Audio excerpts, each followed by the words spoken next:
Hey everybody, Dan Got a Thunder here, who has now gotten a haircut. This is going to be going over the 7.11 and the 7.10 bonus packs that you can see over there, along with talking about some of their plans for Worlds.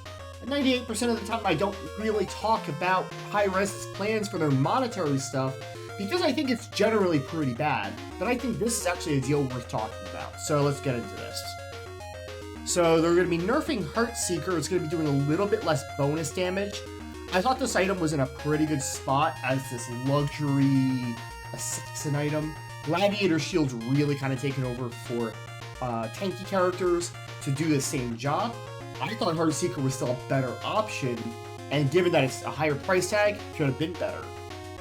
Serrated Edge of getting a very minor nerf. I didn't think this was an item that they needed to change, but a 3% movement speed decrease is not really going to make or break this item. I don't think this is a big deal.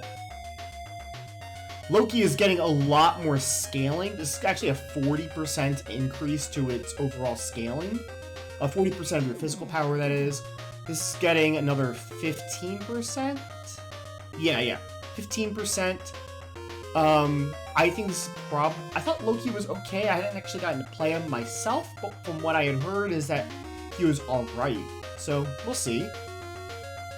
So Wukong is now going to get a little bit less scaling for the Somersault Cloud, going from 120 to 100. This is still mostly to keep you in the fight, build up your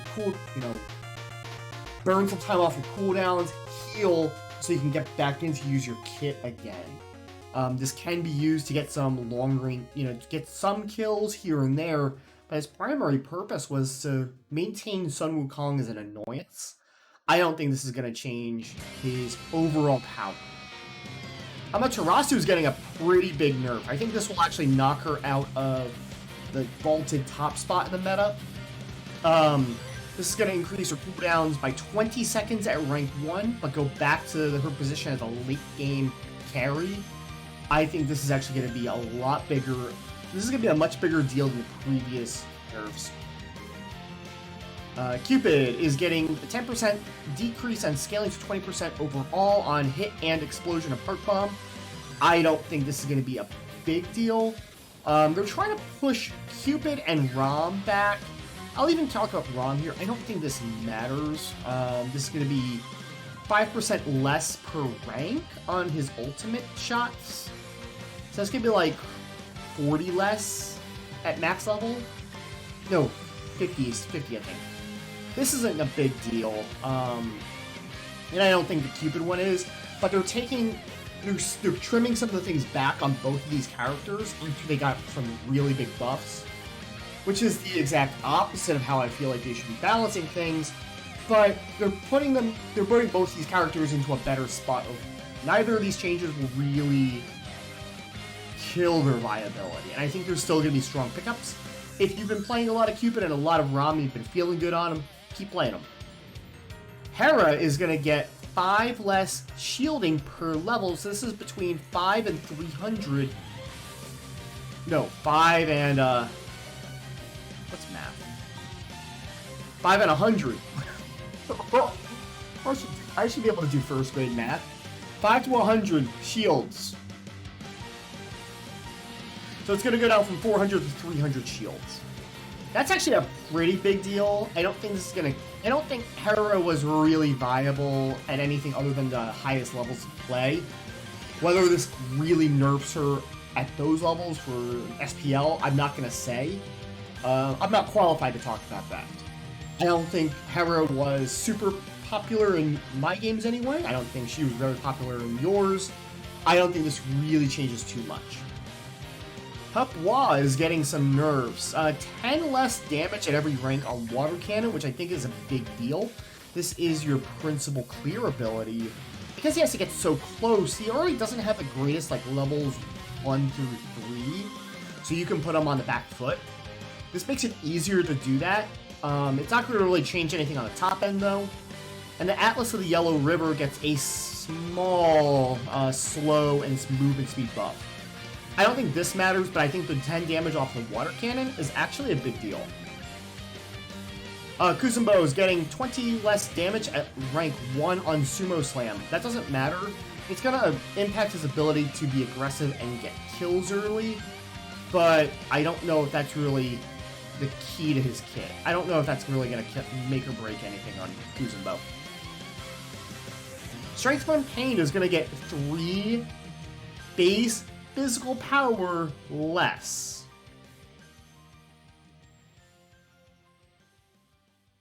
Okay, I don't know if they understand how numbers work, but we'll roll with that. Moving on, that's going to be in 2 weeks, a little less than 2 weeks. I'm bad at making updates, sorry. This is the new Battle Pass, Teenage Mutant Ninja Turtles. Kind of a weird coupling.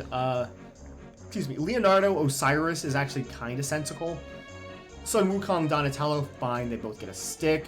They've done the Dark Lord, Sun Wukong, I don't hate it. Hopefully they give like Donatello some like tech for his 3 and his ultimate. That would be cool.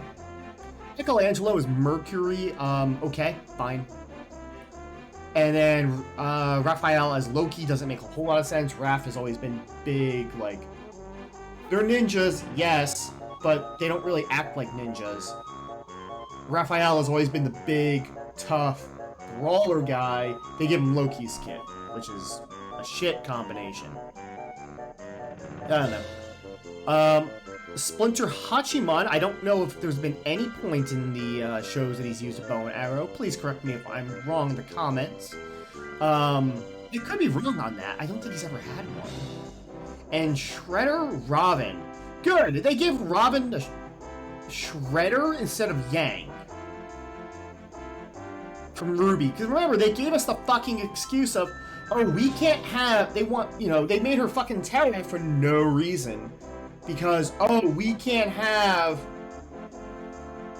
what we have to have one of each class, so they made the martial artist Terra, so now no one plays it because it's stupid, which meant that when Avatar: The Last Airbender came around, the character that made the most sense, which would have been Toph Terra, they couldn't do because Terra had already gotten a tie-in skin.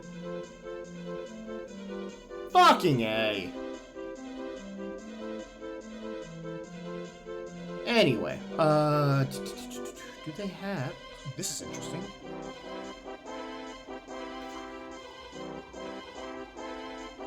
Oh, that's cool. So you can now get Deserter if you leave. Cool. All items and abilities that apply healing percent changes will now affect all forms of healing. That's actually an interesting change. Both directions. I don't think it's a buff to healing or a nerf to healing, but it's just it's a good thing to do. I think that makes sense. Updating some of the CC immunity. Thank Christ. New type of CC, technically called Vortex for Poseidon, Hades, Susana? That's Wind Siphon, it should do it. Wind Siphon, not Typhoon. Typhoon's the ultimate. Anyway, let's see, anything else? Magic Shell upgrade. This is good. This is a big one. Magic Shell no longer stacks for multiple uses of the relic. Oh, it's never stacked. Okay, my bad. I thought it used to, in theory. Okay, that's not a big deal. So, it's going to be... Okay. Guardian's Blessing starting physical, magical, and physical protections from 5 to 10. Okay. Staff of Mirrodin getting a 200 gold reduction. Okay. I think the items are generally in a good spot. I think there are certain items that they could make a little more interesting by either increasing the power or decreasing the cost. But so far, I don't think the builds are in an awful spot. Nox, okay. Thank you, Olympians. We all knew Nox was terrible. Nox, now pass-through damage on minions, 50, 85, 40, because it can hit multiple targets, its lifesteal multiplier is being decreased. Okay. I think it would have been also interesting to make it hit gods that pass through. So, for those of you who don't see Nox very much, so I guess people that don't play Arena, she casts it and it latches on and grabs the person, but there's a beam that connects her to her target. Pretty cool if that would also damage as well. Athena is now going to get a cleave off the basic last hit of her attack chain. That makes a lot of sense given the animation. We'll get back to these kinds of discussions, but I like this change. Her cleave is now a very powerful cleave at the end of her animation. So this is actually a pretty good idea. Bacchus now provides 0 to 35 magical power. Decrease the mana cost from 40 to 60 to 40 at all ranks. This used to be like 110 per chug. It was pretty crazy at one point. Now it's down to 110 to 40. Okay. Bologna is getting mana reductions across the board. It doesn't matter. Bologna just doesn't do anything, really. I think the change they need to make is to increase her disarm. It's the most unique part of her kit, is she gets the ability to disarm on command at range. So I think maybe if they decrease the cooldown on Scourge, or maybe giving her another quarter second on, or maybe another half second on Scourge, that would have been a good change. As this doesn't matter. Let's see. Oh yeah, the Bacchus thing was another Olympian change, because they realized Bacchus was bad, which he is. He was. Chalk. Yeah, Chalk's another character that kind of sucks. He just exists. He's really good for new players, especially if you're not... if you're going to pick up one solo character, I would say pick up Chalk, just because he doesn't have a lot of winning matchups, but he'll never just flat out lose a matchup either. Torrent. Torrent now gives him protections for longer, and now if you hit someone with Torrent, you get two buff stacks.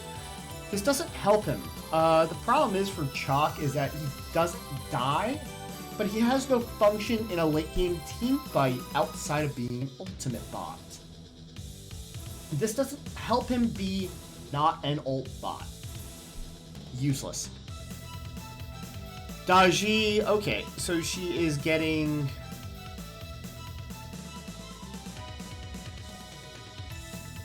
less damage. No, more damage.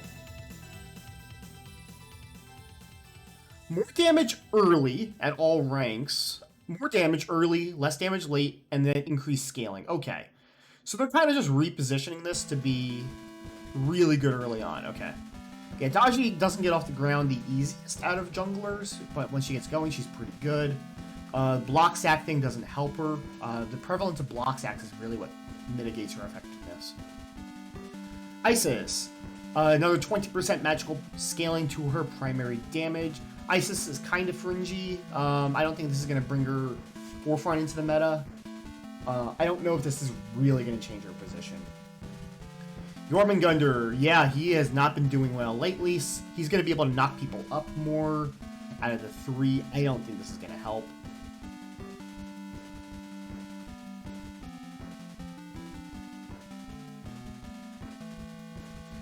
I think maybe they could have given him something more interesting with his pool effects. That would have been where I would have looked. Increasing the knockup height. Remember, knockup is not subject to diminishing returns, so that does make it a little more interesting. But dude, I don't think this is going to make a difference. Medusa, yeah, thank you, Olympians. 5 more damage per rank. That was not the play, though. Okay. Divine Mastery going from 100 to 90 at all ranks. Yeah, Mulan's ultimate's not as good as Amaterasu's ultimate, and now Amaterasu's... this is like rank 2 level? Okay. I still don't think Mulan is a core for anyone, really. I don't think she's, like, in the meta. But she's not a bad character. There's just things other characters do better. Neath, 10 less mana at all ranks for backflip. You're probably already getting Transcendence for her. I don't know why this helps. Oh, 10 scaling down to 8 with 5, okay. But still, you're getting Transcendence, who cares? Odin is getting 5 more damage off of the Pulse.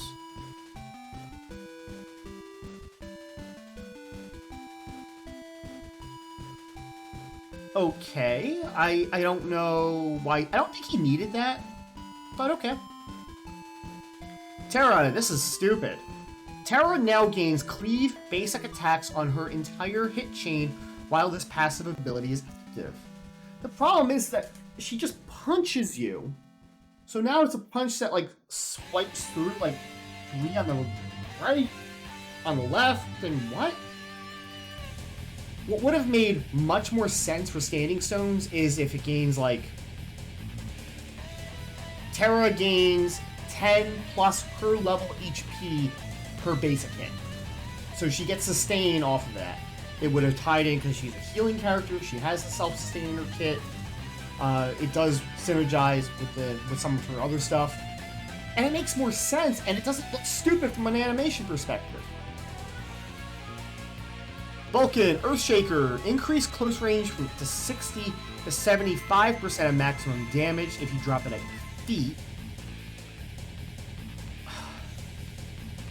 I would have liked them to sharpen the ceiling. I would have liked them to, like, if they sharpened, given him like 10 more range and more power to scale up to it. That would have been cool. I think that's where they should have gone, rather than making it easier to get any value out of him. Make it more rewarding and give Vulcan these cool plays no other mage can do. Xbalanque, Rising Jaguar, gets 20% increased physical power scaling. This is his like dash leap. Yeah, 30% is not a lot of scaling these days, but I think this is a good change because it's one of those same thing they did with the ambush on Serket, which did help bring her back into prominence. This is going to give you more risk-reward play. Book of Demons, that is the stun. 20 more damage at all ranks. Okay, that lets him bully a lot more. And another 25% scaling off of Recalled Demons. Okay, that's an interesting thing for Zhang Kui. I play him a lot solo. I don't know if this is going to really matter too much. I think this helps him as a mage, though. If you're going to play him mid, but you still need more damage than usual coming out of other positions. Like, this doesn't work well with like a Humbat or an Erlong Shen. You need like a Mercury or someone like that. So I don't know if that actually mentioned the. Would. Huh? I thought they would. Well, I apologize. I guess I'll have to do that in another video. Either way, take care. Let me know what you thought about this patch somewhere in the comments. Take care, hit subscribe, hit like, hit the thumbs up thing. You know me, I'm shitty at this whole YouTube thing. Take care, catch y'all around.